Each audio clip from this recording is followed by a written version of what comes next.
Welcome to the Sleepy Academy. You found a sanctuary in the vastness of the digital world, a place where the noise of the day fades into the quiet of deep time. Tonight we journey far beyond the reach of the modern world, exploring mysteries that have been buried for millions of years. But before we dim the lights and begin our descent into the unknown, I invite you to join our growing community of explorers. If you find peace in these stories, please subscribe and hit the notification bell. By joining us, you ensure that this academy remains a quiet haven for all who seek rest and wonder. Now, settle in, let your breath slow, and prepare your mind. The impossible question is waiting for us in the stone, in the quiet, shadowed corridors of scientific history. There are moments that do not merely change our understanding of the world, they fracture the very foundation of everything we have been taught to believe is true. Imagine, if you will, the weight of millions of years pressing down upon us, a vast, silent ocean of time that stretches back long before the first human footprint was ever pressed into the mud. One such moment of profound realization occurred in the year 2018. It did not happen in a laboratory filled with the hum of high-tech machinery or the glow of bubbling chemicals. Instead, it unfolded in a modest office where two men sat in contemplation, staring into the terrifying abyss of deep time. Gavin Schmidt, a man whose life is dedicated to the intricate and delicate art of climate modeling at NASA's Goddard Institute, and Adam Frank, an astrophysicist accustomed to the cold, lonely reaches of the distant cosmos, sat down to draft a paper. They were not seeking the fleeting spotlight of fame, nor were they attempting to weave a radical conspiracy theory for the masses. They were simply asking a question so haunting, so simple, and yet so mathematically terrifying that it had been largely ignored by the mainstream scientific establishment for over a century. They asked, could we truly know if we were the first? If a great industrial civilization, perhaps as complex, as vibrant, and as ultimately destructive as our own, had risen from the earth, mastered the elements, and fallen back into the dust millions of years before the first ancestor of humanity ever stood upright, would there be anything left for us to find? This was not a conversation fueled by the tropes of science fiction or the wild, unfounded claims of fringe theorists. These were men of data, men of rigor, men who understood the unforgiving nature of the physical world. Yet they found themselves forced to confront the absolute limits of the geological record. They gave this thought experiment a name, the Silurian hypothesis. While the name was a playful, tongue-in-cheek nod to the reptilian humanoids of Doctor Who, the underlying science was a cold, hard look at the reality of planetary amnesia. Our Earth is a restless mother. She does not keep her history in a neat archive. She is a master of destruction. She recycles her surface. She grinds her greatest monuments into microscopic silt, and she swallows her own crust whole, melting the stories of the past in the furnace of the mantle. As you settle deeper into your bed tonight, let the weight of the present moment begin to drift away like smoke in a gentle breeze. We are going to journey together back through the layers of the earth that have been buried under the crushing weight of eons. If you find comfort in peeling back the layers of reality and exploring the deepest, most silent mysteries of our universe, I invite you to join our community here at the Sleepy Academy. Tonight, we are not merely looking at cold stones and ancient fossils. We are searching for the ghosts of a world that may have forgotten itself. When Schmidt and Frank finally released their paper, it did not just cause a ripple in the pond of academia. It caused a seismic shift in the field of astrobiology. They were careful to state that they did not believe lizard people once ruled the Cretaceous, or that high-tech metropolises are currently hidden beneath the miles of Antarctic ice. However, they proved something much more unsettling than any ghost story. They demonstrated that we probably would not be able to tell the difference between a natural climate disaster and a total industrial collapse if that collapse happened more than a few million years ago. Consider, for a moment, the sheer scale of the footprint we are leaving behind. Right now, as you listen to my voice, the massive gears of human industry are turning across every continent. We are pulling carbon from the dark, cold depths of the earth. Carbon that has been sequestered and hidden for 300 million years.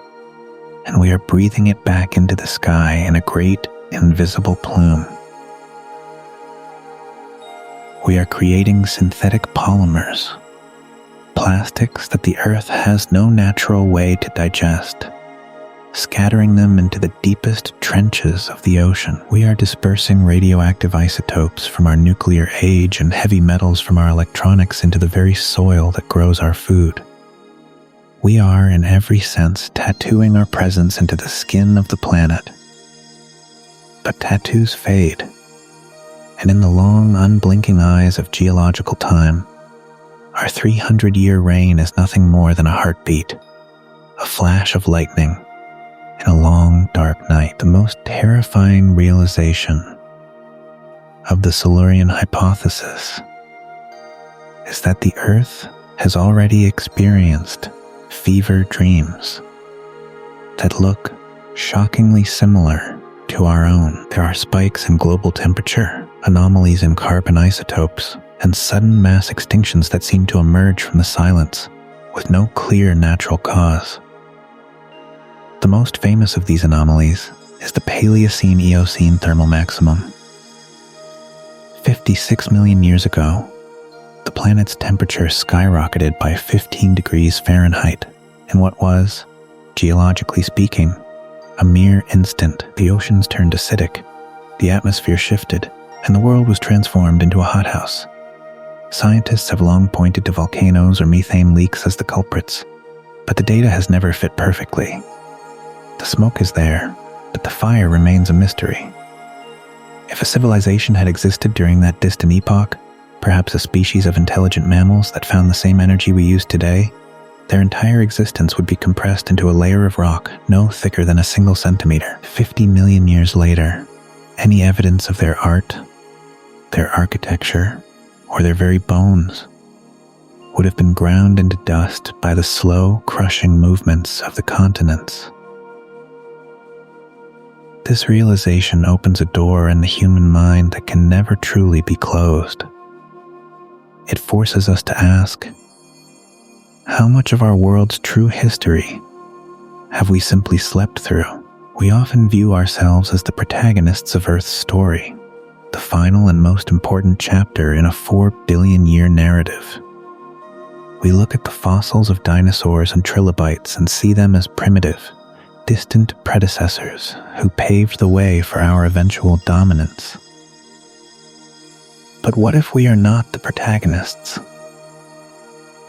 What if we are merely the latest in a long, recurring series of brief, bright flashes? The Silurian hypothesis suggests that intelligence and industrial capability might not be a unique, one-time occurrence. Instead, it might be a periodic phenomenon, a biological bloom that happens whenever the right conditions are met. Think about the duration of the dinosaurs. They ruled this planet for over 150 million years. To put that in perspective, anatomically modern humans have only existed for about 300,000 years.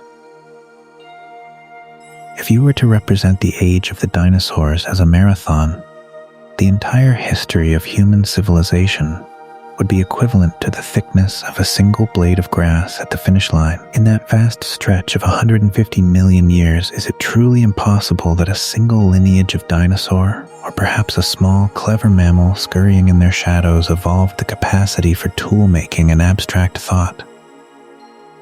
The primary argument against such a civilization is the lack of physical ruins. We expect to find ancient things like pyramids or stone circles. But those are only ancient to us in the eyes of the earth. A pyramid built 5,000 years ago is a brand new structure.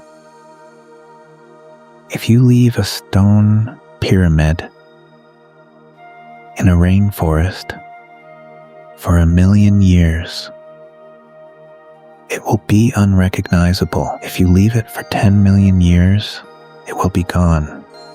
If you leave it for 60 million years, the very ground it sat upon might have been pushed into the mantle or eroded by a river that no longer exists. Nature is the ultimate scavenger.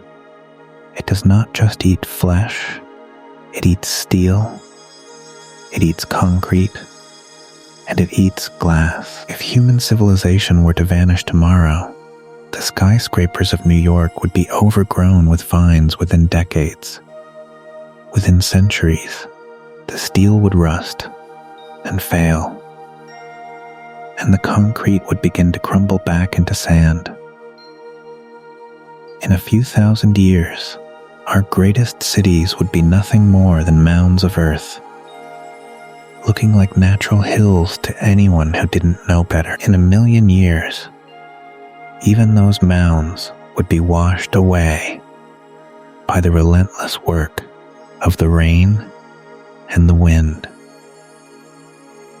This is why the Silurian hypothesis focuses on the chemical footprint rather than the physical ruin. We must look for the scars we leave on the planet's systems. We look for the sudden shift in the isotopes of carbon and oxygen. We look for the presence of heavy metals and synthetic chemicals that have no business being in the natural world. These are the signatures that persist long after the buildings have turned to dust. As you drift closer to the edge of sleep, consider the silence of the earth beneath you.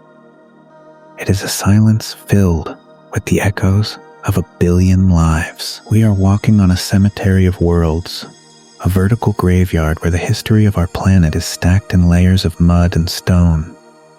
Each layer represents an era, a climate, a struggle for survival. And hidden within those layers might be the traces of others who looked at the same moon, felt the same warmth of the sun, and wondered, just as we do, if they were the only ones who had ever reached for the stars. The search for these ghost civilizations is not just about satisfying our curiosity about the past. It is about understanding our own future. If we find that others have been here before, and that they too triggered a rapid warming of the planet before vanishing, it serves as the ultimate warning. It tells us that industrial civilization might be a great filter, a hurdle that many species reach, but few manage to jump over without destroying the very environment that sustains them. In the next part of our journey, we will descend into the specifics of this chemical forensic work. We will examine the tattoos we are currently carving into the Earth's crust, the plastics, the radioactive isotopes, and the carbon spikes, and we will look for where these same marks might already be hidden in the ancient stone. We will explore the sustainability paradox and why the most successful civilizations are often the ones that are the hardest to find. For now, let your mind wander through the vast, empty halls of deep time. Imagine the Earth as it was 50 million years ago, or 300 million years ago. The air was different, the stars were in different positions, and the continents were arranged in shapes we wouldn't recognize. But the laws of physics were the same. The laws of chemistry were the same. And perhaps, somewhere in that distance, the spark of intelligence was the same. The Academy is quiet tonight. The lecture is over for now. As we move into the silence, take a deep breath and feel the connection between yourself and the ancient world. You are a part of this story, a brief and beautiful sentence in a book that has no end. As the silence of the night deepens, we move from the abstract questions of history into the hard, cold reality of forensic chemistry. The world around us feels remarkably solid, the heavy stone of our buildings, the vast networks of steel that span our rivers, and the endless miles of paved roads all seem like they will stand forever. But to a geologist looking back at us from the vantage point of 10 million years in the future, these physical structures will be nothing more than a phantom memory. They will not look for our statues, they will look for our chemistry. They will look for the isotopic ghosts of a world that was once powered by the sun, stored in the earth. To understand what we might find in the deep, dark past, we must first look at the mark we are making today. We are currently participating in a massive, planet-wide chemical transformation. Every time we turn a key in an ignition or flip a switch in a factory, we are reaching back into the Carboniferous period, hundreds of millions of years into the past, and unlocking energy that hasn't seen the light of day since the first reptiles crawled out of the mud. This carbon carries a specific brand, a molecular signature that distinguishes it from the carbon released by a natural forest fire or a volcanic eruption. In the atomic world, carbon comes in different weights, known as isotopes. Most of the carbon in the world is carbon-12, but a small precious fraction is carbon-13. Life, in its infinite and efficient wisdom, has a preference. When plants grow, they prefer to take in the lighter carbon-12 because it requires less energy to process. Because fossil fuels like coal and oil are made of ancient, compressed life, they are incredibly rich in this light carbon. When we burn them, we flood the atmosphere with it, changing the very ratio of the air we breathe. This is known as the Suez effect, and it is perhaps the most permanent tattoo we are carving into the Earth's crust. If a civilization similar to ours existed 50 million years ago, they would have left this exact same isotopic scar. When Schmidt and Frank began their investigation, they didn't just look for general warming. They looked for these isotopic shouts in the deep silence of the geological record, and what they found was startling. Multiple times throughout the Earth's long history, the carbon ratios have swung wildly and suddenly, in ways that are incredibly difficult to explain through natural, slow-moving cycles alone. These spikes represent moments where the Earth was suddenly flooded with organic carbon, exactly what you would expect from a global industrial revolution. But the ghosts don't stop at carbon. There are the nitrogen isotope spikes to consider. Modern humanity has mastered the art of pulling nitrogen out of the thin air to create synthetic fertilizers, a process that has allowed our population to explode. This nitrogen is now flowing into our rivers and settling into the dark silt of our oceans, creating a signal of artificial life that will last for eons. Alongside it, we find the plastic sphere, a thin, global layer of microplastics that is currently settling into the seabed. Given enough time and pressure, these plastics will be compressed into a strange synthetic rock that has no business being in nature. Imagine, if you will, a scientist millions of years from now. Perhaps they are a member of a species that hasn't even begun to evolve yet. They drill a core into the ground, and they find a layer of rock that defies logic, a layer rich in rare earth elements like europium and terbium, which we use in our smartphones and computers. A layer containing plutonium-239, a radioactive ghost of our nuclear age that will remain detectable for hundreds of thousands of years. They would see a sudden, violent burst of complexity, a pulse of activity that lasted for a geological second and then vanished into the dark. This brings us back to the unsettling mystery of the Pedum.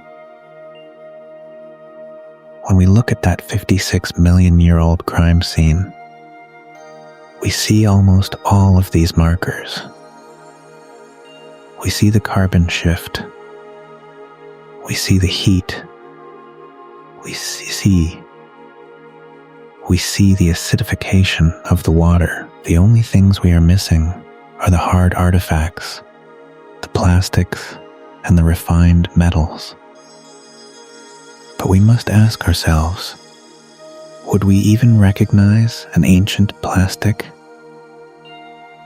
Over millions of years, the intense heat and crushing pressure of the Earth's crust perform a kind of chemical alchemy. Complex synthetic molecules are broken down, their long chains of atoms rearranged and folded back into the natural hydrocarbons of the Earth. A plastic bottle doesn't stay a bottle, it becomes a smudge of oil. A steel beam doesn't stay a beam, it becomes a vein of oxidized iron that looks identical to a natural mineral deposit. The Earth is a master of camouflage. She takes the artificial and, given enough time, she makes it look natural again. This is why our search is so difficult.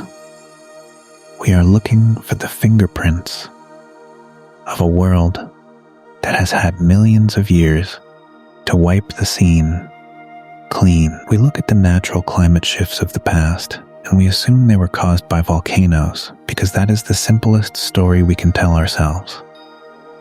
But as we have learned at the Sleepy Academy, the simplest story is rarely the whole truth.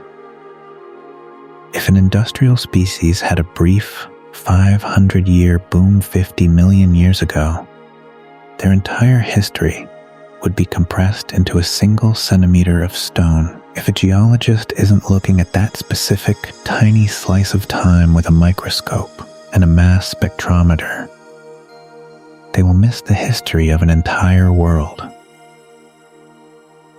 We have only surveyed a tiny fraction of our planet's sedimentary record with that level of detail.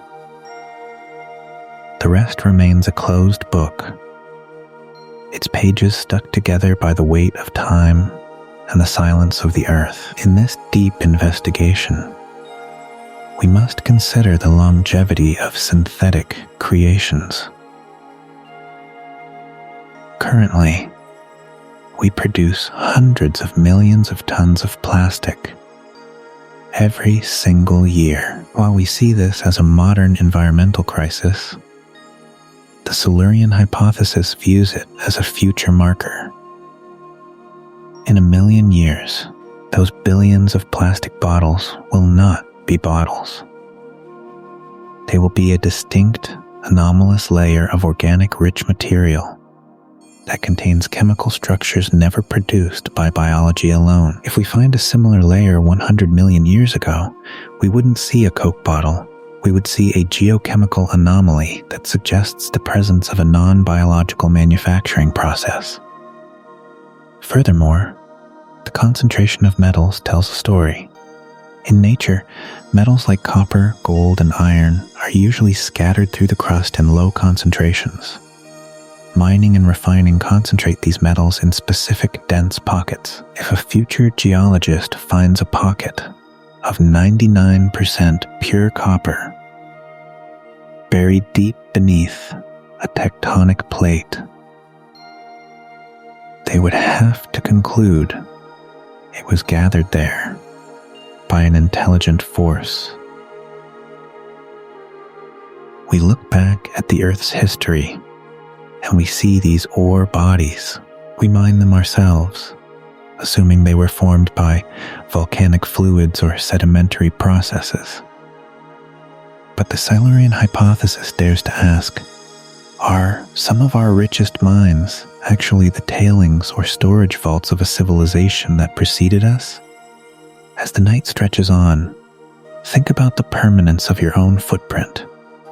The phone or computer you are using contains elements harvested from every corner of the globe. These elements have been refined and combined in ways that the natural world would never achieve on its own. When you eventually set this device aside, its components will begin a million-year journey through the soil. The glass may return to sand and the plastic to oil, but the ratio of the elements will remain off. The terbium and the neodymium will remain concentrated in a tiny patch of ground, a silent testimony to a technology that once hummed with life. We must also think about the atmosphere as a chemical record. When we release carbon, it doesn't just warm the planet, it changes the chemistry of the shells of every creature in the ocean. Tiny plankton, the very foundation of the marine food web, build their shells using the carbon available in the water. These shells eventually die and sink to the bottom of the ocean, forming vast layers of chalk and limestone. Those shells are tiny time capsules. By analyzing the isotopes in a single microscopic shell from 50 million years ago, we can read the composition of the atmosphere at that moment. When we read the shells from the pedum, we see the shout. We see a sudden, massive injection of organic carbon that happened far too fast for typical geological processes. It is a signature of something, a pulse of activity that transformed the world. While we currently blame methane or volcanoes, the Silurian hypothesis reminds us that an industrial revolution looks exactly like a natural catastrophe when viewed through the telescope of deep time. The chemistry of ghosts is all around us. It is in the water we drink, which contains molecules of oxygen that have been breathed by dinosaurs. It is in the carbon in our bones, which was once part of an ancient forest. And perhaps it is in the anomalies of the deep past, the strange isotope shifts and the unexplained metal concentrations that tell the story of a world that rose and fell while the earth was still young. Close your eyes and imagine the earth as a giant chemical laboratory. For billions of years, the experiments have been running. Most of them are slow and predictable, but every once in a while, there is a flash, a sudden violent reaction that changes everything. We are living in one of those flashes right now, and as we look back, we see the embers of previous flashes, still glowing in the dark, waiting for someone to recognize them for what they truly are.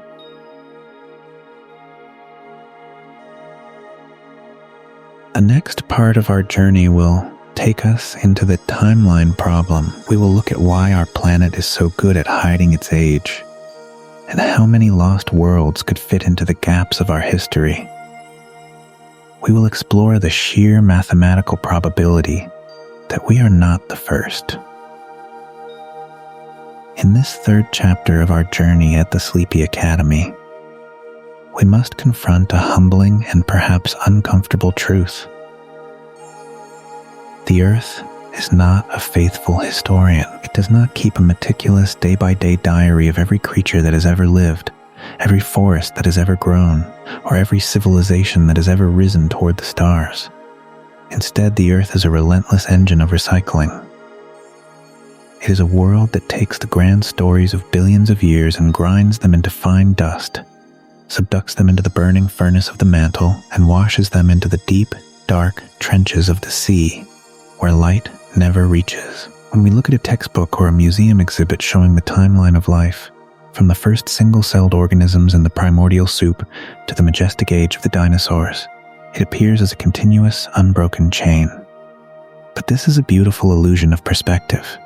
In reality, the geological record is more like a massive ancient library, where 99% of the books have been burned to ash, and the few pages that remain are torn, water-damaged, and scattered randomly across a floor in total darkness. We are trying to reconstruct the plot of a million-page novel by looking at 3 disconnected sentences.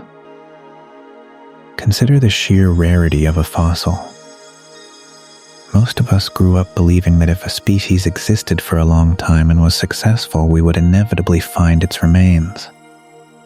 But fossilization is not a standard part of life. It is a geological miracle, a 1 in a billion occurrence. For a creature to become a fossil, it must win a cosmic lottery of circumstances. It must die in exactly the right environment, usually a low-oxygen wetland, a river delta, or a quiet seabed, where it can be buried quickly by fine sediment before scavengers, sunlight, or bacteria can tear it apart and recycle its atoms. Once buried, that sediment must turn to stone over millions of years, and that stone must somehow survive the violent shifting of tectonic plates, the crushing weight of mountains, and the searing heat of the Earth's interior without being distorted or melted back into magma. Finally, after all those eons, that specific rock must be pushed back to the surface and eroded by wind or rain at exactly the time and place where a human being, equipped with the knowledge to recognize it, happens to be looking. If a species lived for 100,000 years, 10 times longer than human civilization has existed, but lived in a highland forest, a mountain range, or a dry plain, it might never leave a single fossil, not one. An entire intelligent species could have built a culture, developed a complex language, and mastered tools. But if they didn't live in a preservation zone, they are effectively erased from the physical memory of the planet. Now let us apply this shredder logic to the artifacts of technology. We think of our modern cities, New York, Tokyo, London, as massive, permanent monuments to our greatness. But steel, our primary building block, is incredibly fragile when viewed through the lens of deep time. If humans vanished tomorrow, the skyscrapers that define our horizon would be unrecognizable ruins in just a few thousand years. In 100,000 years, the iron would have rusted away into nothing more than red stains in the soil. In 1,000,000 years, even our concrete would have crumbled back into limestone and sand, indistinguishable from natural rock formations.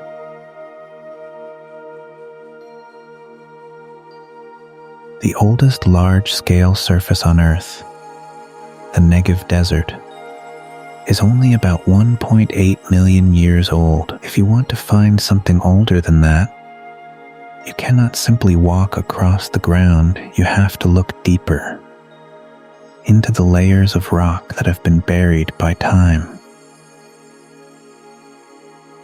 But those layers are not a complete archive either. Most of the Earth's crust is recycled through the slow, grinding dance of plate tectonics. The ocean floors, which collect the most sediment and theoretically hold the most history, are completely replaced every 200 million years. They are dragged down into the Earth's interior, melted, and spat back out as volcanic lava. If an industrial civilization lived on a coastline 300 million years ago, their entire world has literally been melted by the planet and turned into fresh, anonymous crust. This is the timeline problem. When we claim we are the first, we are making a bold statement based entirely on the absence of evidence.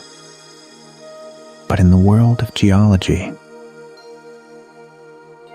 absence of evidence is almost never evidence of absence. It is simply a sign that the Earth has finished its spring cleaning. Schmidt and Frank realized that our current industrial pulse is so brief, a mere 300 years, that it would be almost impossible to find in the deep past.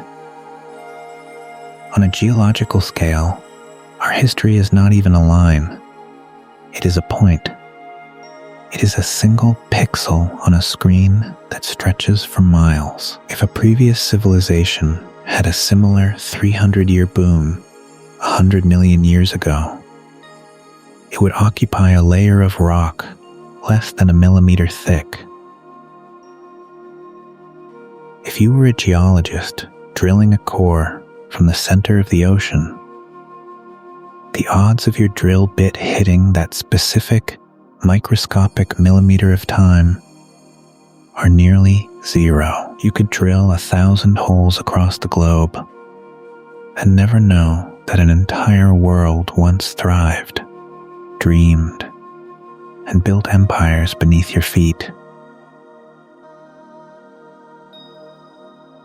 We often assume that intelligence is a one-time fluke,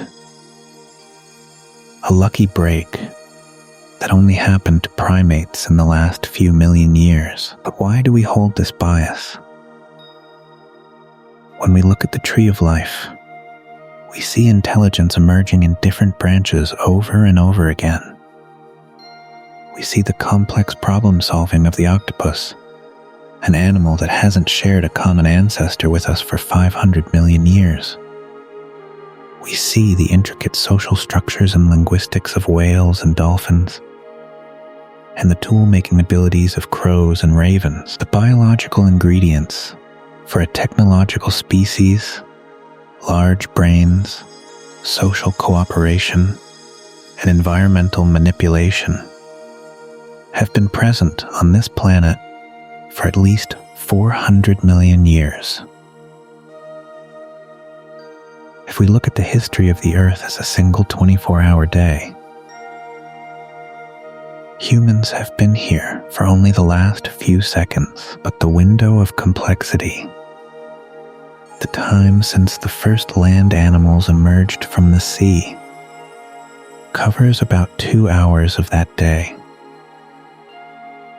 In those 2 hours, there is enough time for a civilization exactly like ours to rise, flourish, and fall 500 times over. Each one could have had its own Mozart, its own Einstein, its own industrial revolution. And yet, because they occupied such a tiny sliver of time, the Earth has had plenty of time to wash their footprints away. As you feel the stillness of the night and the steady rhythm of your breathing, let the vastness of that time sink in. We aren't just looking back at a known history. We are looking into a deep, dark ocean of time where anything could be hiding in the depths. We are like children who have walked onto a vast beach at low tide and assumed we were the first ones there, simply because the tide came in and washed away the footprints of whoever was walking there. Just hours before us, we look for ruins, but we forget that the Earth is a living thing. It grows over the scars we leave. It fills the craters we dig. It eats the steel we forge. To find the truth, we cannot look for the things we built. We must look for the things we changed. We must look for the invisible chemistry that lingers long after the stones have turned to dust. In this chapter of history, we must also consider the concept of stratigraphic spikes. When an industrial civilization exists, even for a few centuries, it creates a unique geological moment.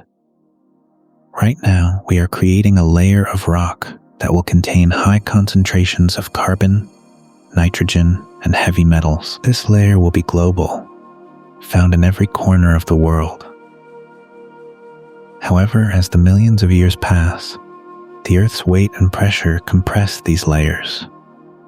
What was once a vibrant, living world becomes a thin line of black soot or gray clay in the side of a canyon. If a geologist 100 million years from now finds that line, they might assume it was caused by a massive volcanic eruption or an asteroid impact. These are natural explanations that fit the data. But could they ever prove it was a civilization? Probably not. The physical artifacts would be gone. The cities would be gone. The only thing left would be the shout of the chemistry, and a shout is easily confused with a scream of a dying planet. This is why the Silurian hypothesis is so powerful. It forces us to realize that our perfect geological records are actually full of holes. We have missing years, missing decades, and missing millennia. We have entire epochs where the rock has been weathered away, leaving a gap in the story that can never be filled.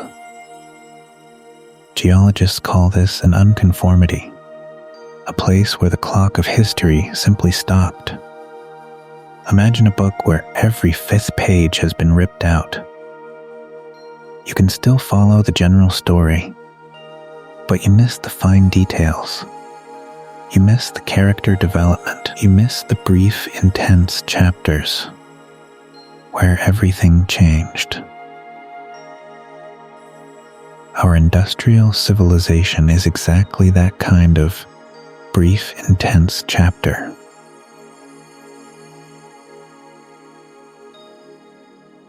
We are a single paragraph in a book that is millions of pages long. If that book were tossed into a fire and only a few pages survived, what are the odds that our paragraph would be on one of them?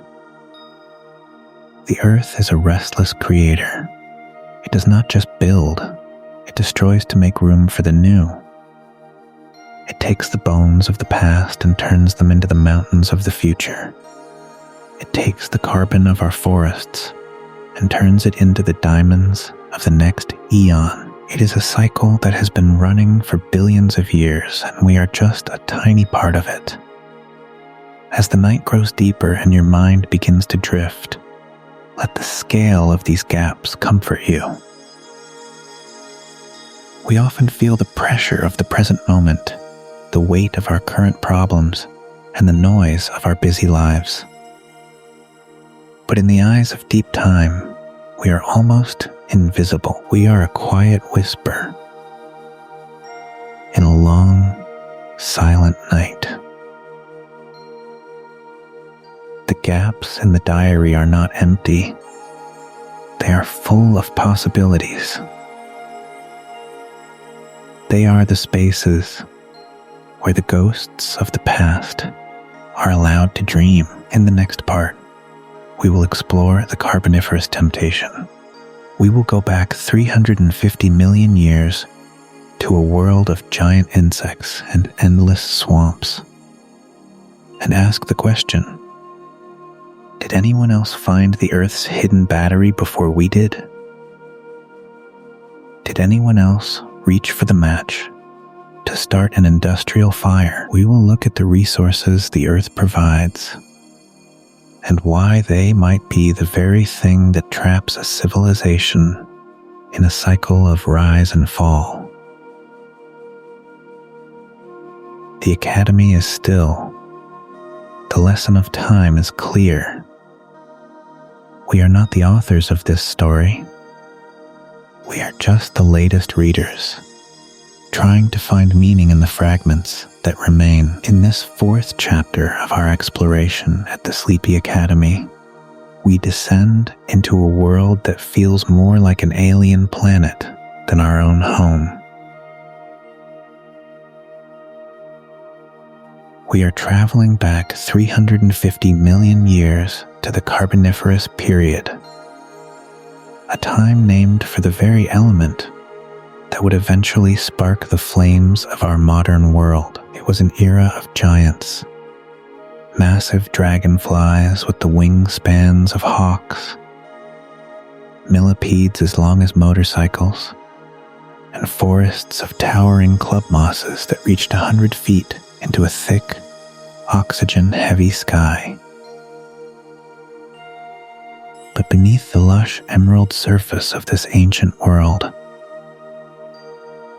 a silent transformation was taking place. A massive battery was being charged, and for the first time in Earth's history, the ingredients for an industrial fire were being laid out in the dark. During this time, the Earth's climate was warm and humid, creating vast, endless swamps that spanned across supercontinents. Trees during this era were unlike the oaks and pines we know today. They were primitive, bark-heavy structures. When these trees died, they fell into the stagnant, oxygen-poor waters of the swamps. Because the fungi and bacteria that normally break down wood had not yet evolved to digest the tough linen in these early trees, the wood did not rot. Instead, it piled up, layer upon layer, for millions of years. This organic matter was buried, compressed, and cooked by the heat of the Earth's interior, eventually turning into the massive coal seams that we mine today. This represents what Schmidt and Frank call the Carboniferous temptation. It was the first time in the 4 billion year history of our planet that a concentrated, high-density energy source was available to any species clever enough to use it. Fossil fuels are not just black rocks or thick liquids.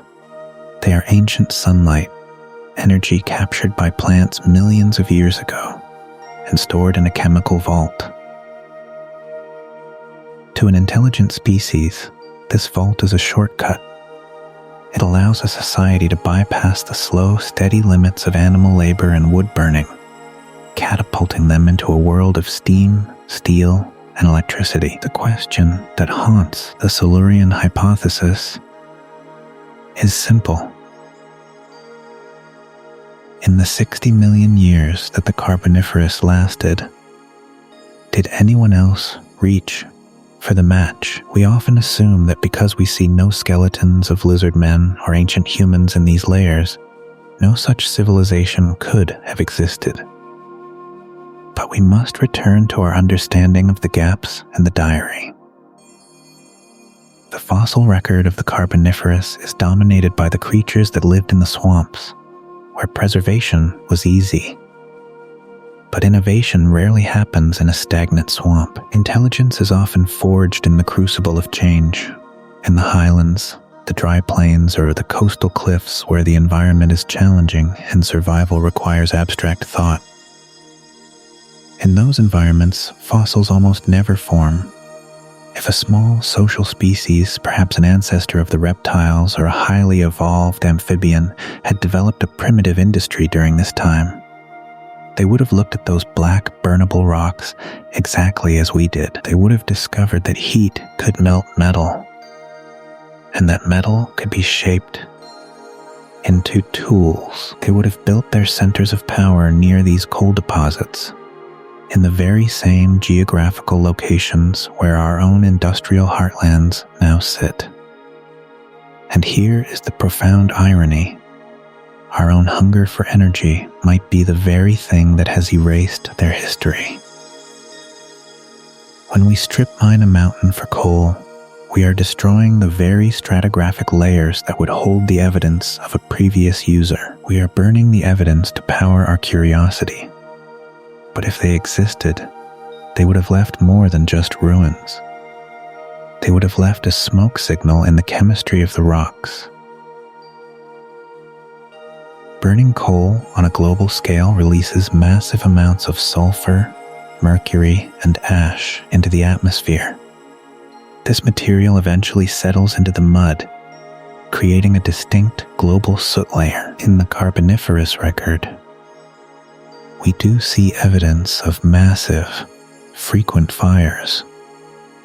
Layers of charcoal that stretch for miles. Standard science tells us these were natural forest fires, fueled by the extremely high oxygen levels of the time, which made the air almost combustible. But the Silurian hypothesis asks us to look closer. Could some of those fires have been intentional? Could they have been the literal chimneys of an industrial world that existed 300 million years before the first dinosaur was born? As you feel the calm, steady rhythm of the night, consider the nature of this temptation. Fossil fuels are a one-time gift from the planet. Once they are burned, they are gone for millions of years. If a civilization rose and fell in the Carboniferous, they would have depleted the most accessible coal seams. When humans arrived 300 million years later, we would have found missing sections of coal, gaps in the seams that we would likely attribute to geological faults or erosion. We see what we expect to see, and we do not expect to see the mining pits of a predecessor. There is a deeper, more philosophical side to this temptation. Concentrated energy is a trap. It provides a sudden burst of power that leads to a population explosion and a rapid advancement in technology. But it also creates a dependency. A civilization that builds itself on fossil fuels becomes like a flame that burns twice as bright, but half as long. The very resource that allows them to rise, carbon, is the same resource that destabilizes their climate and leads to their eventual collapse. This may be a universal law of planetary development. The first energy source a species finds is often the one that tests their wisdom most severely. If a Carboniferous civilization existed, they would have faced the same warming we face today. They would have seen their swamps dry up, or their coastal cities flood as the ice caps melted.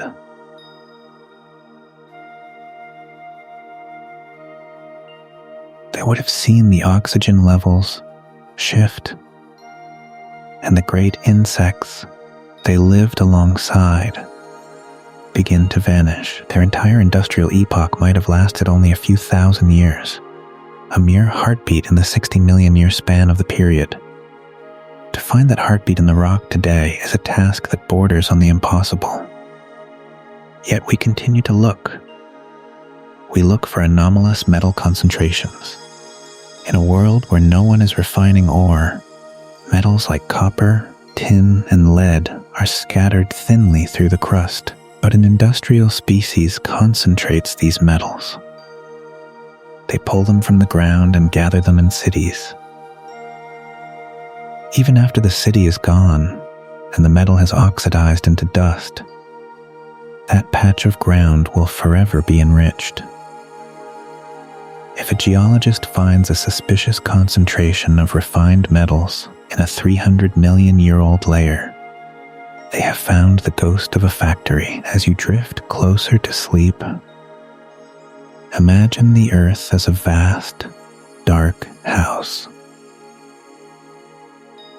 We have just moved in, and we have found the fireplace still warm, the wood pile half empty, and a strange soot on the walls. We assume we are the first to live here, but perhaps we are just the latest in a long line of guests who all fell for the same temptation. The Carboniferous swamps were the cradle of the Earth's energy, and they may have also been the grave of a world we will never truly know. The Academy is silent now. The emerald swamps of the past have faded into the black coal of the present. We are part of a long, fiery chain of life, and the fire we burn today may have been lit long, long ago by hands that look nothing like our own. In the next part, we will move forward in time to the most suspicious moment in the Earth's history, the Pedum. We will examine the crime scene of 56 million years ago and why it looks so much like a global industrial accident in this 5th chapter of our exploration at the Sleepy Academy. We arrive at the most suspicious and haunting moment in the entire geological record. We are stepping out of the deep, ancient swamps of the Carboniferous and moving forward to a time much closer to our own, yet still millions of years before the first human thought was ever conceived. We are entering the Paleocene-Eocene thermal maximum, or the Pedum. If the Earth's history is a long, quiet night, the Pedum is a sudden, violent fever that gripped the planet 56 million years ago. For a forensic scientist of deep time, this period is not just a climate event, it is a crime scene. It is the most perfect candidate for an ancient industrial accident that we have ever discovered. 56 million years ago, the Earth was already a lush, hothouse world. There were no ice caps at the poles, crocodiles swam in the waters of the Arctic, and palm trees grew in the highlands of Antarctica. But then, in a geological heartbeat, perhaps just a few thousand years, something pushed the planet over the edge of a cliff. Global temperatures spiked by a staggering 15 degrees Fahrenheit. The oceans began to turn acidic. The atmosphere shifted its chemical balance, and a wave of heat rolled across the world that would last for nearly 200,000 years. The mystery of the Pedum begins with a massive injection of carbon into the atmosphere. Thousands of gigatons of it were released in a sudden burst. But when scientists look at the type of carbon that was released, they find something unsettling. This carbon was isotopically light. In the language of chemistry, this means the carbon had an organic origin. It was carbon that had once been part of living things, plants, trees, or microscopic marine life, before it was suddenly turned into gas and hurled into the sky. This is exactly the same chemical signature that we are creating today by burning fossil fuels. The standard scientific explanation for the Pedum involves a phenomenon called methane hydrates. These are cages of ice that trap methane gas at the freezing, high-pressure depths of the ocean floor. The theory suggests that a small initial warming, perhaps from a volcanic eruption, melted these ice cages, releasing a massive burp of methane into the water and atmosphere. Since methane is 25 times more powerful as a greenhouse gas than carbon dioxide, this triggered a runaway feedback loop of warming. But there is a glaring problem with this theory: the trigger mechanism. To melt the deep sea methane, you need a powerful initial heat source. Volcanic activity in the North Atlantic is often blamed, but the timing doesn't quite align with the sheer speed and intensity of the carbon release.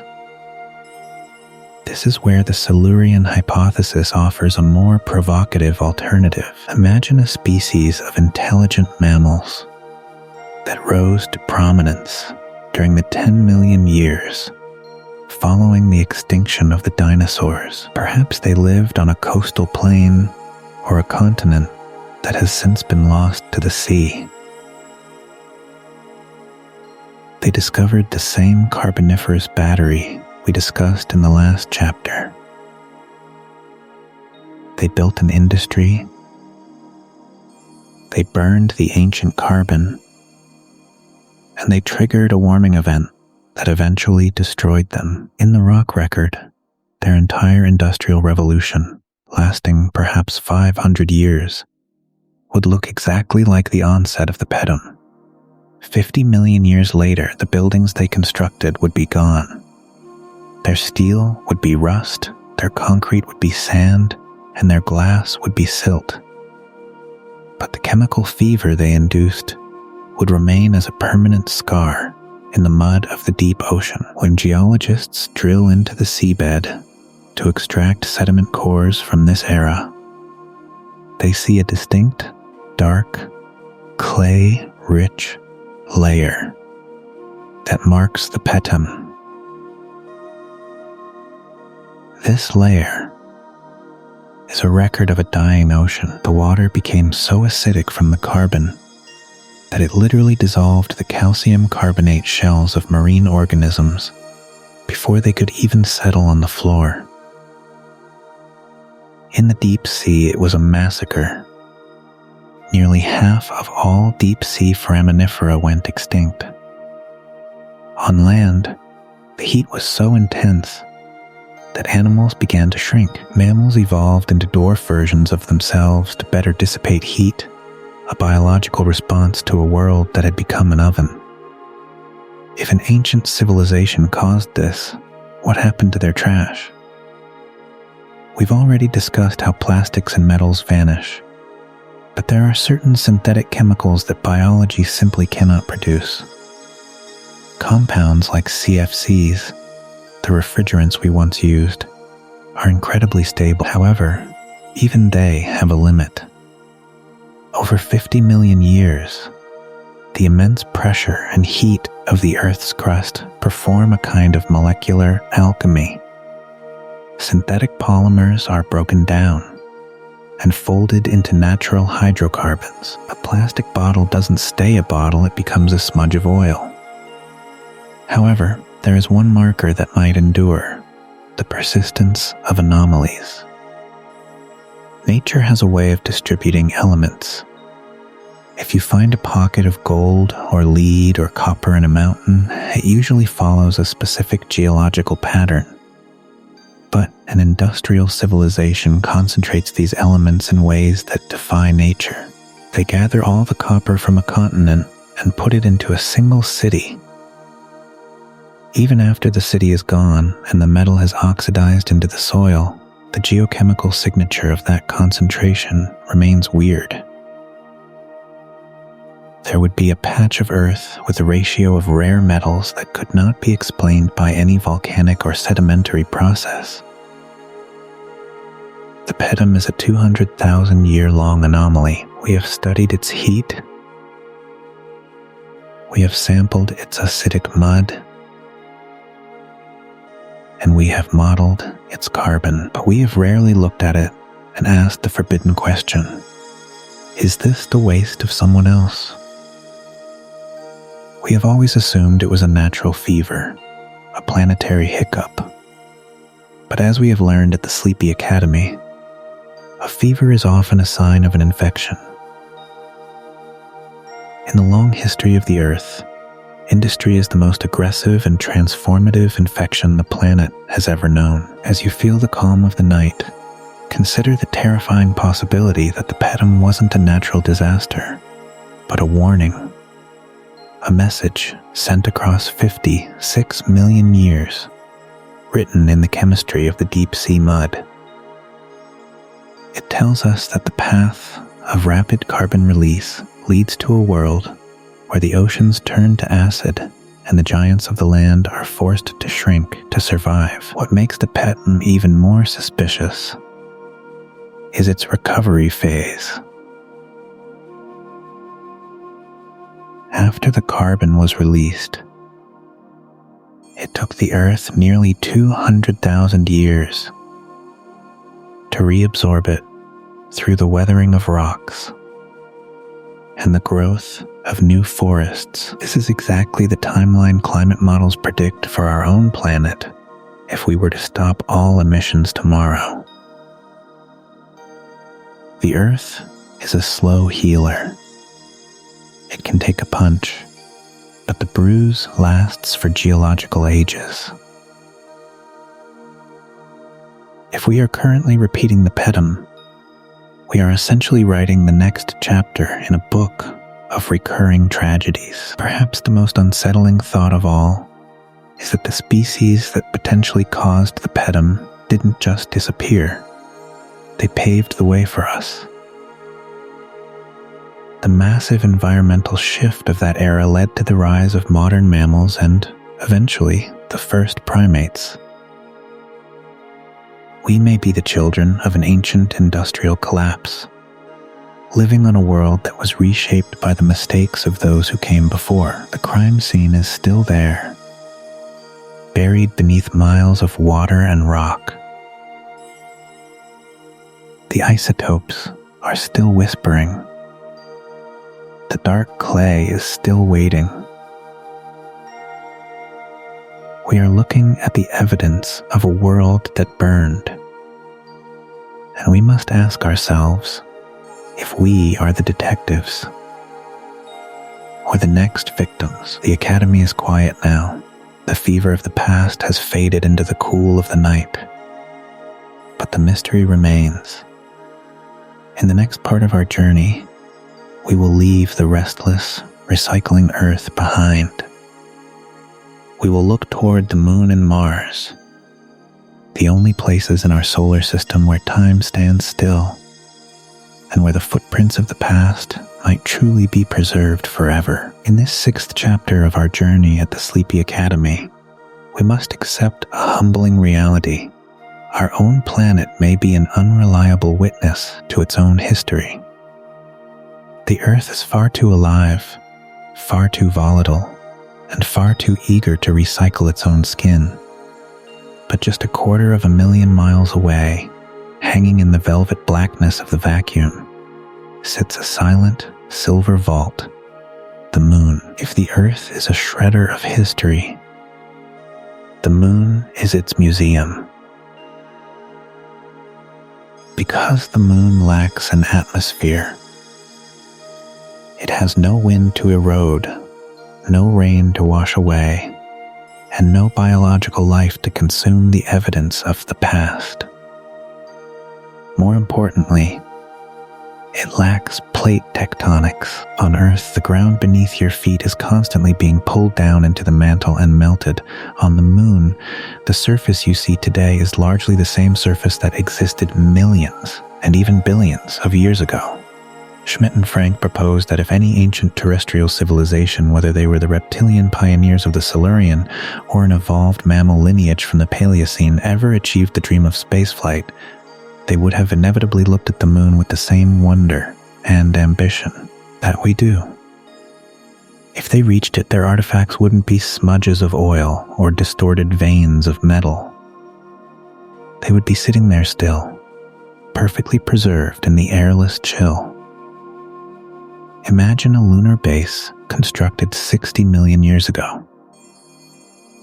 On Earth, the continent it was launched from might have drifted thousands of miles, been buried under miles of sediment, or been swallowed by the sea. But on the Moon, that base would still be standing. Its solar panels might be pitted by the slow rain of micrometeorites, and its hulls might be covered in a fine layer of gray lunar dust. But its geometric, artificial shape would remain a screaming anomaly against the chaotic cratering of the natural landscape. Currently, our satellites have mapped the Moon's surface with incredible detail. But detail is a relative term. Most of our global maps only resolve features the size of a house or a large bus. A small rover, a discarded tool, or a landing pad would be almost invisible in most of our current orbital surveys. We are only just beginning to look at our celestial neighbor with the eyes of an archaeologist rather than a geologist. We have found skylights, holes in the lunar surface that lead to vast underground lava tubes. These tubes are shielded from radiation and extreme temperature swings. If an ancient civilization wanted to establish a long-term presence on the moon, these caves would have been the perfect location. Inside those silent halls, a billion-year-old city could be waiting in total darkness. But the search does not end at the moon. We must also look to Mars. While Mars has a thin atmosphere and seasonal dust storms that can obscure the surface, it is still a massive vault of deep time compared to the restless Earth. We know that Mars was once a world of blue water, rushing rivers, and vast northern oceans. If a civilization from Earth's deep past was looking for a second home, Mars would have been even more attractive 50 million years ago than it is today. Our current rovers, like Curiosity and Perseverance, are wandering across ancient Martian lake beds, drilling into rocks that are billions of years old. They are looking for biosignatures, tiny chemical traces of ancient bacteria, but they are not specifically looking for technosignatures. They are not programmed to recognize the refined alloys of an ancient engine or the peculiar geometry of a collapsed dome. The Silurian hypothesis forces us to expand our definition of alien. What if the first Martians were actually explorers from Earth who crossed the void eons before the first human looked at the stars? Then there is the asteroid belt, the ultimate hiding place. If an industrial civilization reached a level of power similar to our own, they would have eventually looked to the asteroids for the rare metals needed to power their technology. Mining an asteroid leaves a mark that nature simply cannot replicate. A natural asteroid is a jagged, chaotic lump of rock and ice. A mined asteroid would show smoothed surfaces, hollowed-out galleries, and piles of processed tailings left behind in the vacuum. In the cold, airless reaches of the belt, these mining sites could survive for the entire 4 billion-year lifespan of the solar system. As you listen to the steady, peaceful rhythm of the night, consider the L in the Drake equation, the variable that represents the length of time a civilization remains detectable. If we only look at the Earth, L seems impossibly, heartbreakingly short, because the planet is a master of disguise. But if we look at the Moon, Mars, and the asteroids, L could be measured in billions of years. The universe might not be empty. It might simply be a silent graveyard, where the headstones are made of unweathered stone. We often think of space exploration as our future, but the Silurian hypothesis suggests it might also be our past. We are currently like explorers who have found a single campsite in a vast forest and assumed we are the pioneers, unaware that just over the next ridge lies an abandoned city built of stone and stars. Why have we not found these things yet? The answer is simple. We haven't been looking. Most of our space missions are focused on geology, water, and the search for basic life. Searching for the artifacts of an ancient terrestrial civilization requires a different set of tools and a different mindset. It requires us to look for anomalous albedo, parts of the surface that reflect light in ways that no natural mineral should. It requires us to look for geometric regularity, straight lines and right angles that nature almost never produces on a large scale. The moon is a silent watcher. It has seen the rise and fall of every species on Earth. It has seen the continents drift and the ice caps grow and shrink. It has seen the impact that killed the dinosaurs and the fever of the pedum. And if anyone ever left the Earth to stand upon its gray soil, it still holds their secrets. The dust of the moon is a memory, and we are only just starting to learn how to read it. As you drift closer to the edge of dreams, imagine the moon not as a cold, dead rock, but as a guardian of our history. Somewhere, in the shadow of a crater or the depths of a lava tube, there may be a piece of glass or a shard of metal that tells a story we aren't ready to hear. A story of a world that reached for the stars and left a mark that even time could not erase. The Academy is quiet, the stars are bright, and the silent watchers are waiting. In the next part of our journey, we will return to Earth to explore the sustainability paradox, the unsettling idea that the more successful a civilization becomes, the harder it is for us to find them in the rocks. In this 7th chapter of our exploration here at the Sleepy Academy, we must confront a profound and perhaps unsettling irony. As we search for the echoes of the Silurian predecessors, we are primarily looking for their scars, the violent carbon spikes, the layers of synthetic waste, and the chemical pollutants they might have left in the mud. But these are not the hallmarks of a successful society. They are the symptoms of a transition, the messy fingerprints of a species that is burning through its resources faster than the planet can heal.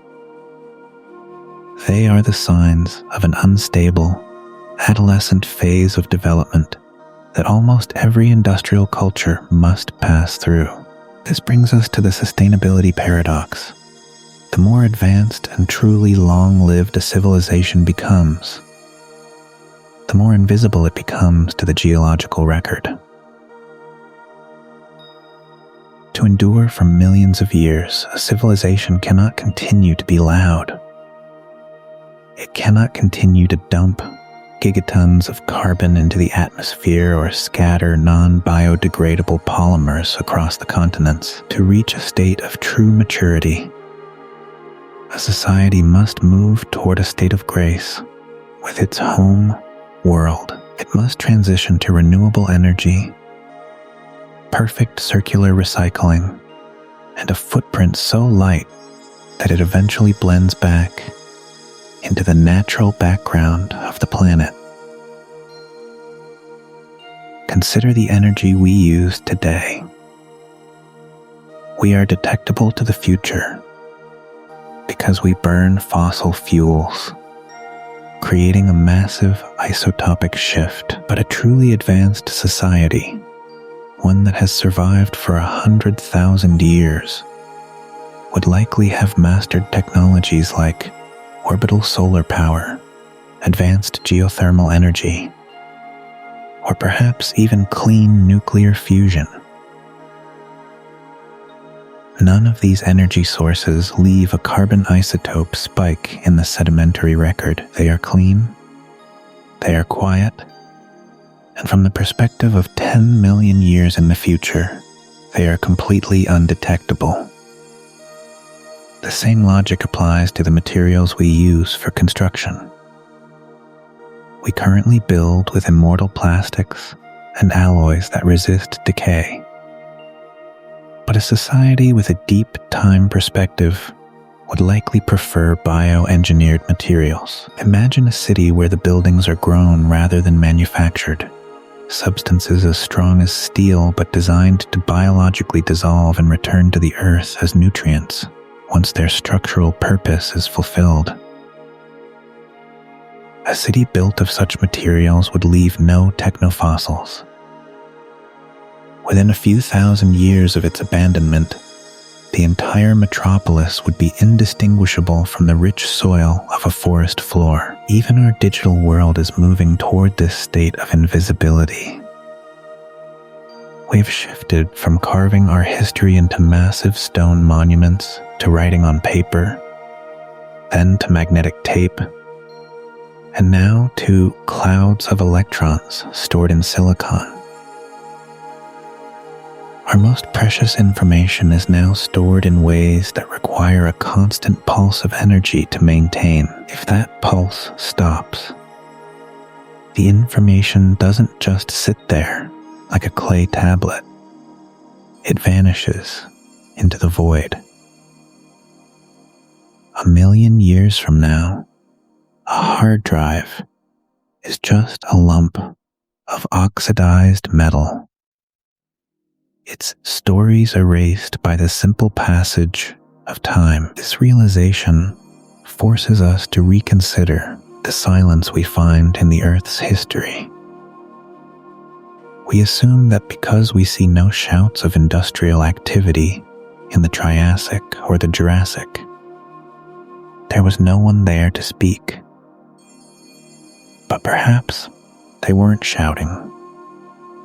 Perhaps they were living in a frequency of harmony that we haven't learned to tune into yet. If a civilization achieved a state of perfect equilibrium, they could have thrived on this planet for 500,000 years, long enough to build art, philosophy, and science that would make our own look primitive.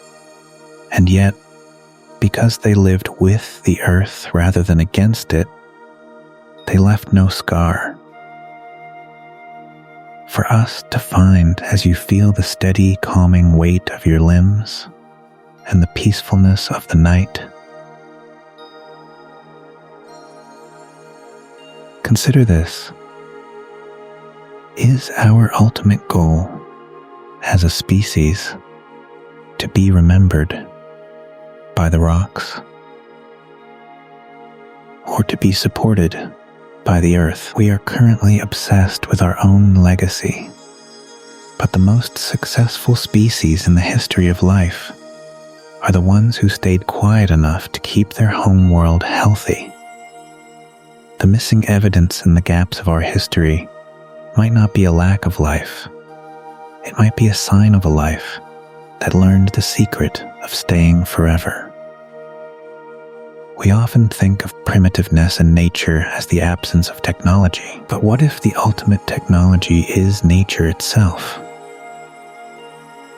What if a truly advanced civilization doesn't build machines, but instead designs ecosystems? If such a society existed 60 million years ago, their cities would have been forests, and their factories would have been the very air and water. We would look at their world today and simply call it the wilderness, never realizing we were standing in the middle of a masterpiece. This paradox creates a significant challenge for the Silurian hypothesis. If we only search for the signs of environmental destruction, we will only ever find the failures of the past. We will find the civilizations that hit the wall and collapsed. But the successes, the ones who moved beyond industry and into a sustainable future, will remain forever hidden in the beauty of the landscape. They are the invisible masters of deep time. The sustainability paradox also offers a glimmer of hope for our own future.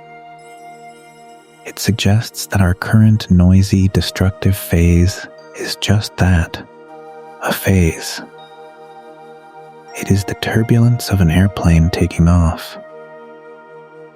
Once we reach the cruising altitude of sustainability, the turbulence stops, the noise fades, and the journey becomes smooth. We are currently in the middle of the storm, But the silence of the past tells us that it is possible to live on a planet without killing it.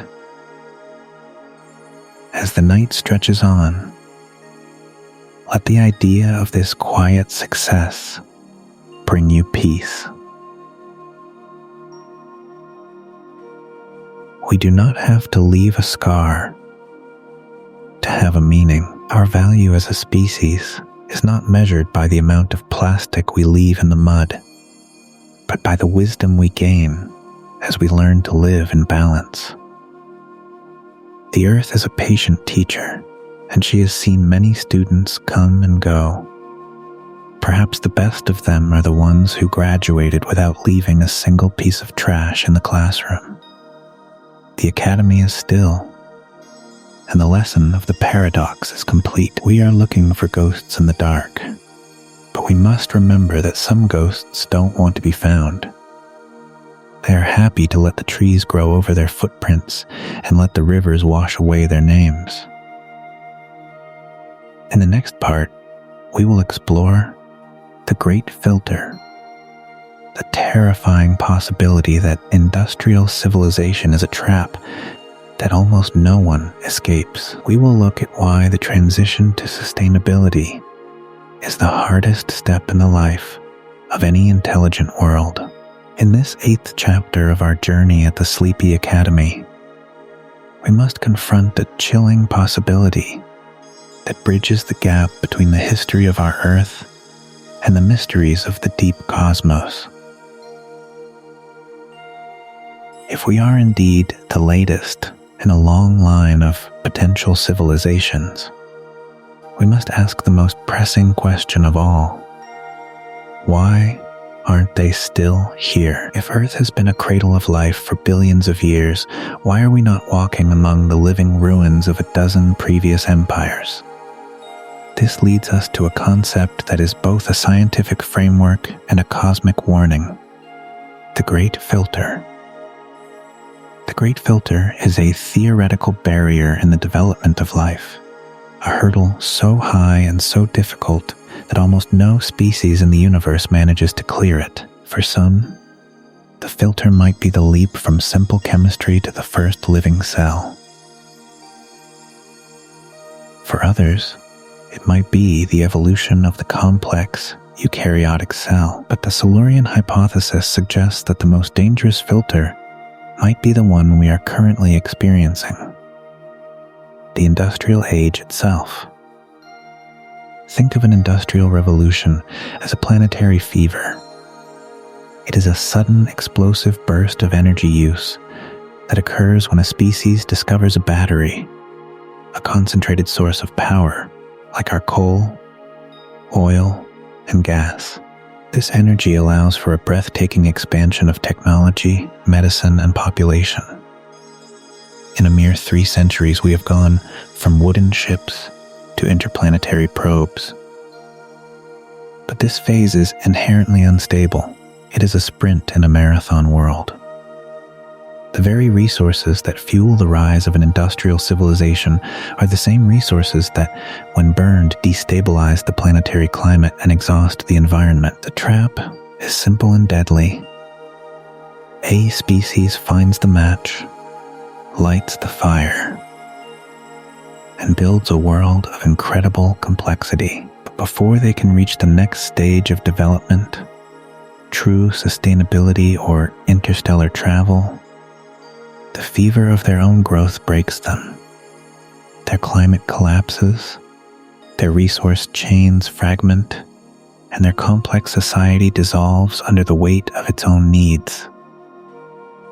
In the eyes of geological time, this entire drama unfolds in a heartbeat. If this is a universal pattern, then the Earth may be a graveyard of adolescent civilizations, species that were smart enough to build engines and split the atom, but perhaps not wise enough to navigate the consequences. When we look back at the 56 million-year-old Pedum, we see the symptoms of this fever.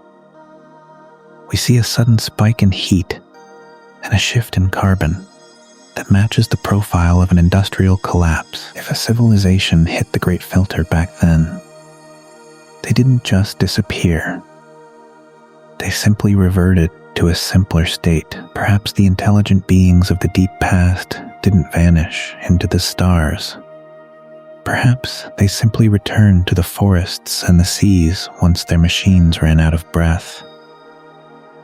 We often think of progress as a straight line that moves upward forever toward a technological utopia.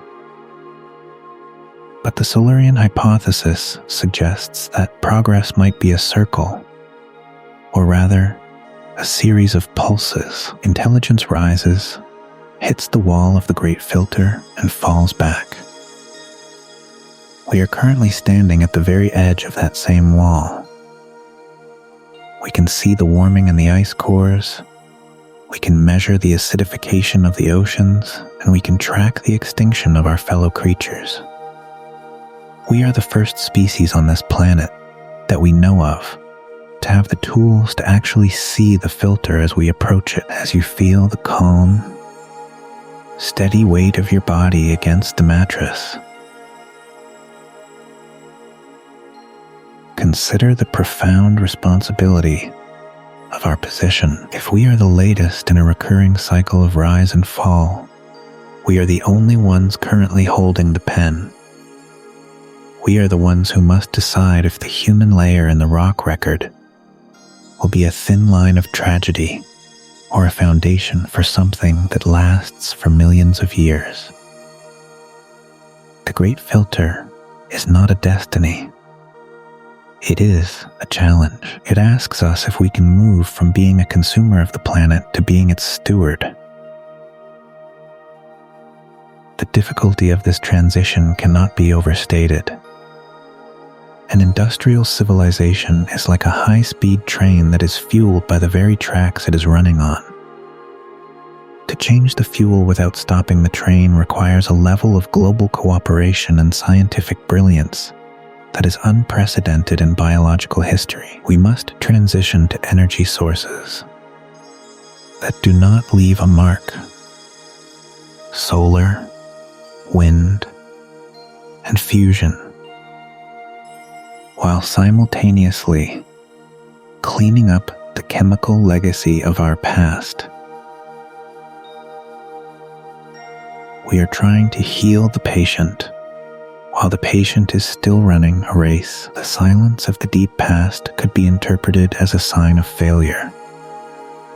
If there were many civilizations before us and none survived to the present, it suggests that the Great Filter is nearly impassable. But it could also be interpreted as a sign of hope. Perhaps the ones who survived are the ones who became invisible by becoming sustainable. Perhaps they are still here, living in ways that don't require the loud, destructive technology we currently rely on.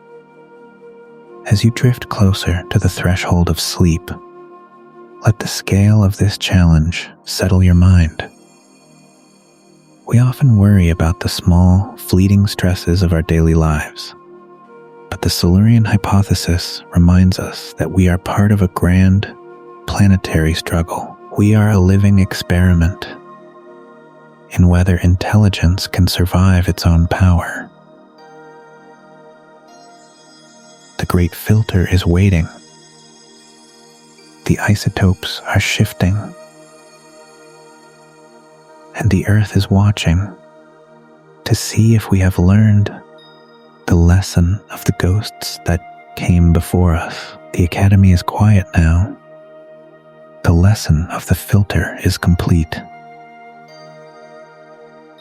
We are at the threshold of the final chapter, where we will look at the legacy we are leaving behind and what it truly means to be a part of the Earth's long, deep time story. We are not just a civilization. We are a message in a bottle, cast into the ocean of eternity. As you drift further into the embrace of the night, we must ask ourselves a practical question. If the ghosts of the past are indeed hidden in the stone, how do we find them? We cannot rely on luck or the accidental discovery of a rusted tool. We must become chrono-detectives, using the most advanced tools of modern science to interrogation the very atoms of our planet. Finding a civilization that existed 50 million years ago requires a level of forensic precision that makes a modern crime scene investigation look like child's play. We are looking for the primary evidence of life, but we are also looking for the secondary shadows left by industry. The first tool in our arsenal is high-resolution stratigraphy. Think of the layers of the Earth like the pages of a book. In most places, these pages are stuck together or missing entirely. But in certain parts of the world, such as the deep ocean basins or ancient lake beds, the pages are preserved with incredible detail. To find a 300-year industrial pulse, we cannot look at the rock in intervals of thousands of years. We must look at it millimeter by millimeter. We use laser ablation and mass spectrometry to vaporize tiny specks of rock, analyzing the elemental makeup of each layer. In these layers, we are looking for anomalous elemental spikes. In a natural world, certain elements like gold, platinum, and rare earth metals are distributed in a predictable way. They are scattered by volcanic plumes or concentrated by the slow movement of water. But an industrial species does something unnatural. They gather these elements, they mine them from one part of the world and concentrate them in another to build electronics and machinery. Even after millions of years, when the machines have turned back into dust, that specific layer of rock will show a concentration of terbium or neodymium that is mathematically impossible in a natural system. If a chrono-detective finds a terbium spike 100 million years ago, they have found the ghost of a computer. The second tool is molecular archaeology. This is the study of biomarkers, complex organic molecules that are produced by specific types of life. But we can also look for technomarkers. We create molecules that the Earth has never seen before. Synthetic polymers, fluorocarbons, and complex medicines are all non-natural molecules. While many of these break down over time, their degradation products are unique. When a plastic bottle breaks down over 50 million years, it doesn't just disappear. It turns into a very specific type of hydrocarbon. If we find these synthetic hydrocarbons in a layer of rock from the Jurassic period, we are looking at the remnants of an ancient manufacturing plant. We must also consider the isotopic forensics of the atmosphere. We have already discussed carbon isotopes, but there are others. Oxygen isotopes can tell us the exact temperature of the world when a specific layer of rock was formed. Nitrogen isotopes can tell us if a civilization was using massive amounts of fertilizer to feed its population. Sulfur isotopes can reveal the presence of large scale smelting and coal burning. By combining these different isotopic clocks, we can create a 3D picture of the ancient world's health. If all the clocks start spinning wildly at the same time, if the carbon drops, the nitrogen spikes, and the temperature rises, we are looking at a planetary scale industrial event. But perhaps the most fascinating tool is remote sensing from space. As we discussed with the Moon and Mars, we are now using satellites to map the magnetic and gravitational anomalies of other worlds. On Earth, we can do the same. Even if a city is buried under miles of sediment, its iron structures or large-scale excavations can create tiny variations in the local gravity and magnetic fields. We are currently flying satellites that can see beneath the surface, looking for the geometric shapes of the past. Nature loves curves and fractals, but technology loves straight lines and right angles. If we find a perfectly square gravity anomaly deep beneath the Amazon rainforest, we have found a place where the Earth was once shaped by an intelligent hand. As you listen to the rhythmic hum of these scientific thoughts, consider the dedication of the scientists who perform this work. They spend years staring at tiny specks of mud, looking for a single atom that shouldn't be there. They are the ones who are learning to read the Earth's unspoken language. They understand that the planet is constantly trying to hide its secrets, but they also know that nothing is ever truly erased. Every action leaves a reaction. Every fire leaves an ash. Every civilization leaves a shadow. We must also think about the search for precursor artifacts in our own backyard. Not all artifacts are on the surface. We have deep-sea submersibles that are currently exploring the abyssal plains, the flat, dark floors of the deep ocean. These plains are covered in a fine marine snow that has been falling for millions of years. This snow acts as a preservative, burying whatever lands on the seabed in a cold, low-oxygen environment. If a civilization was spacefaring or seafaring eons ago, their sunken treasures might still be sitting there, encased in millions of years of silt. We have explored less than 5% of our own ocean floor. We are, in many ways, more familiar with the surface of the moon than we are with the bottom of our own world. As you drift closer to sleep, imagine these chrono-detectives at work. Imagine the glow of the laboratory lights in the middle of the night, the steady drip of chemicals, and the quiet excitement of finding a data point that doesn't fit. They are not just looking for things. They are looking for meanings.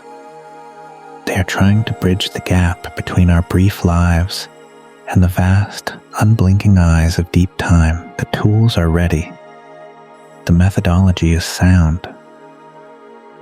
The only thing missing is the time and the funding to look at every layer of the Earth's diary. We are like detectives who have just found a single strand of hair at a crime scene and are realizing for the first time that we might not be looking for a single culprit, but an entire hidden history. The Earth is a vault, and we have finally found the key. In the next part, we will explore the philosophical legacy of the Silurian hypothesis. We will ask what it means for our own sense of purpose. If we find out we are just one of many, how does it change the way we look at our own struggles and our own destiny?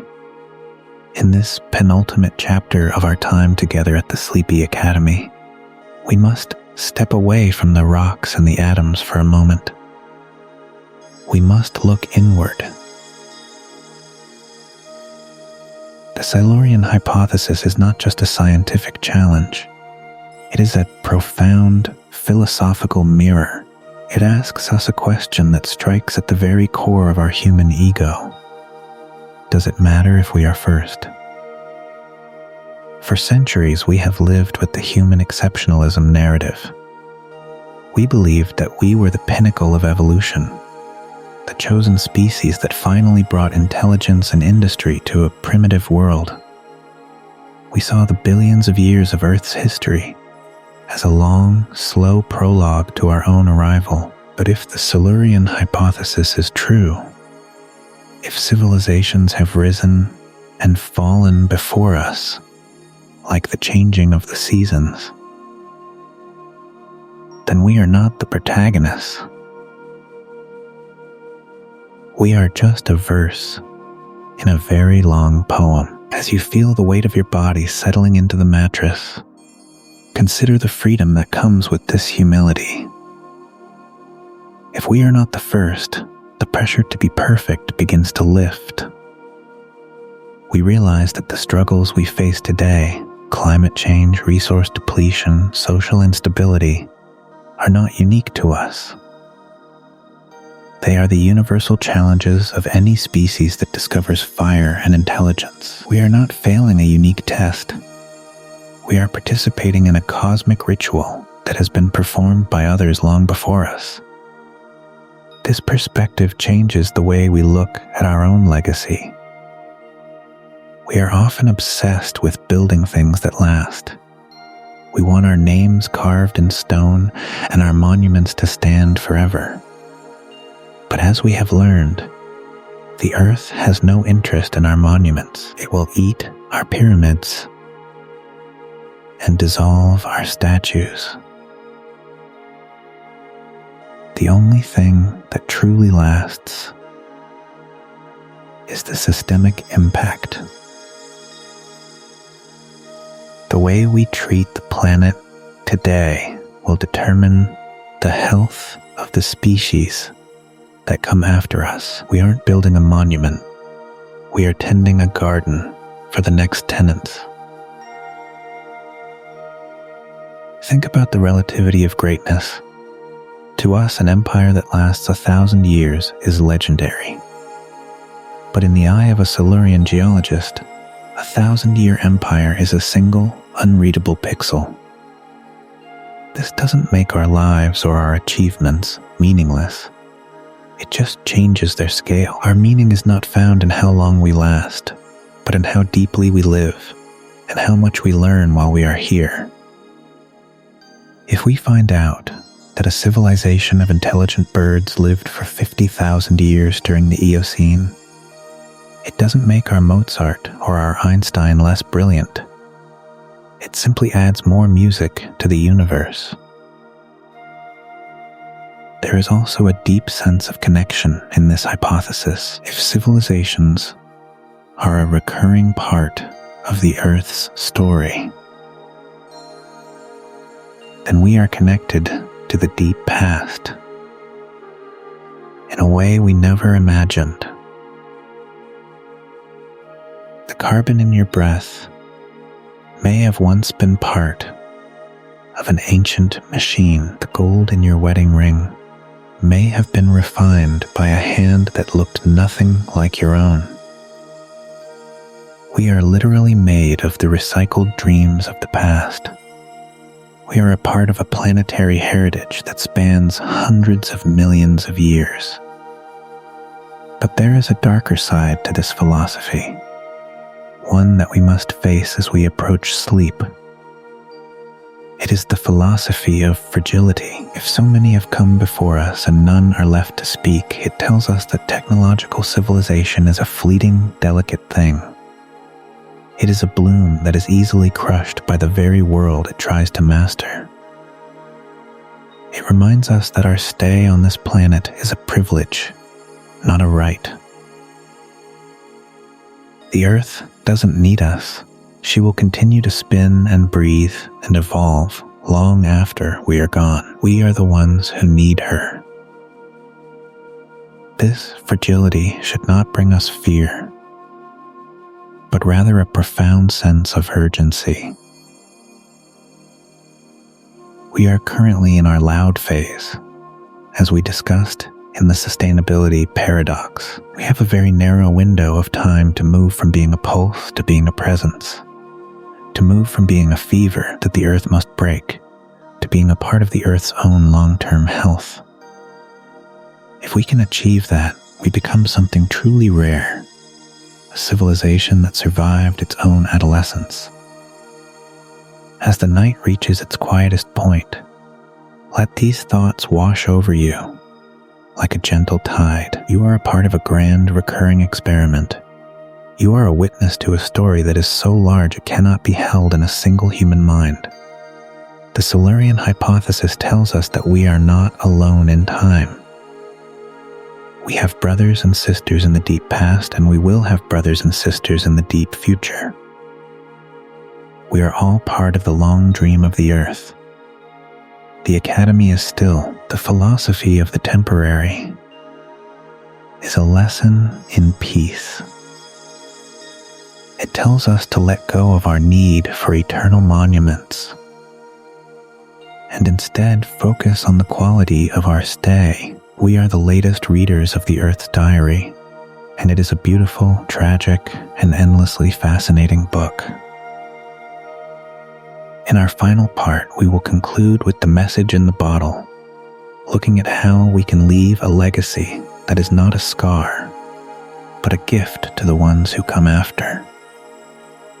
We will close the doors of the Academy for tonight, and let the silence of deep time guide us into sleep. In this final chapter of our exploration here at the Sleepy Academy, we reach the end of our long, rhythmic journey through the depths of deep time. We have stood in the shadow of the Carboniferous swamps, witnessed the searing fever of the Pedum, and looked upon the silent, silver reaches of the moon. Now, as the night reaches its deepest point, and the world around you is hushed in anticipation of sleep, we must ask the final, most enduring question: what is the message we are writing in the stone? The Silurian hypothesis is more than a scientific curiosity or a riddle about lizard people and ancient machines. It is a mirror held up to the face of humanity. It forces us to confront the fact that we are not the masters of time, but merely its latest witnesses. We are currently drafting our own message in a bottle, casting it into the vast, crushing ocean of geological time, hoping that someone or something will one day be able to decipher what we were and why we mattered. Millions of years from now, the towering glass of our skylines will be nothing more than microscopic shards of quartz. The iron of our bridges will be red streaks of rust in a canyon wall. The vast digital clouds that hold our memories, our art, and our history will have vanished into the void the moment the power grids failed. But our isotopic shout will remain. The strange, unnatural concentrations of rare earth elements, the synthetic polymers compressed into shale, and the radioactive ghosts of our nuclear experiments will endure. We are leaving a permanent chemical scar, a tattoo on the crust of the planet that will echo long after the last human voice has fallen silent. But what will that shout say to those who find it? If we fail to cross the great filter, if we continue to burn through the Earth's ancient batteries until the climate collapses under the weight of our greed, our message will be a tragedy. It will be a cautionary tale, written in a thin layer of soot and acidic clay, a sign to the next intelligent species that the path of industrial fire is a dead end. We will be just another unexplained anomaly in their textbooks, a brief and violent pulse of activity that was smart enough to build engines, but not wise enough to stop the warming. We will become the ghosts that we are currently hunting for in the deep past. However, there is a second possibility, a path that leads to a different kind of legacy if we learn to become quiet, as we explored in the sustainability paradox. If we transition to an existence that respects the sacred limits of our home world, our message will be one of triumph. It will be the story of a species that finally grew up. A species that moved beyond the loud, destructive phase of its planetary adolescence and achieved a state of grace. In the rock record of the future, this would look like a brief spike of industrial chaos, followed by millions of years of perfect, healthy stability. It would be a message of hope, proving that intelligence can be a blessing to a planet rather than a curse. The Silurian hypothesis teaches us the ultimate lesson of humility. It reminds us that we are just a single sentence in a book that is billions of pages long. We are a part of a recurring cycle of life, a biological bloom that the Earth has seen before and will likely see again. Whether we are the first or the 50th civilization to walk this ground is less important than how we treat the ground while we are here. We are the current keepers of the flame, and we must decide if we will use that flame to light the way forward or to burn the bridge behind us. As you drift now toward the edge of a deep restorative sleep, let the scale of this story bring you peace. You are not just a person in a room. You are a part of the Earth's long, beautiful, and terrifying story. You are made of the same carbon that once fueled ancient forests, and the same oxygen that was breathed by creatures we can only imagine. You are walking on a cemetery of worlds, but you are also the seeds of the worlds to come. The Earth remembers everything, even if she chooses to keep those memories tucked away in the silence of the stones. The Academy is quiet now. The stars are keeping their silent vigil over a planet that has survived 5 mass extinctions and a dozen climate shifts. The moon is watching, the Mars rovers are sleeping, and the isotopes in the mud are whispering their ancient truths. You are home, and you are exactly where you are meant to be in the vast unfolding timeline of the universe. Tonight we have looked for ghosts. Tomorrow we may wake up and realize that the most important ghost is the one we are becoming. But for now, let the darkness be a comfort. Let the weight of time be a blanket. And let the mysteries of the stone guide you into the softest of dreams. Good night from the Sleepy Academy. May your journey through the night be as deep and as peaceful as time itself. Free audio post-production by alphonic.com.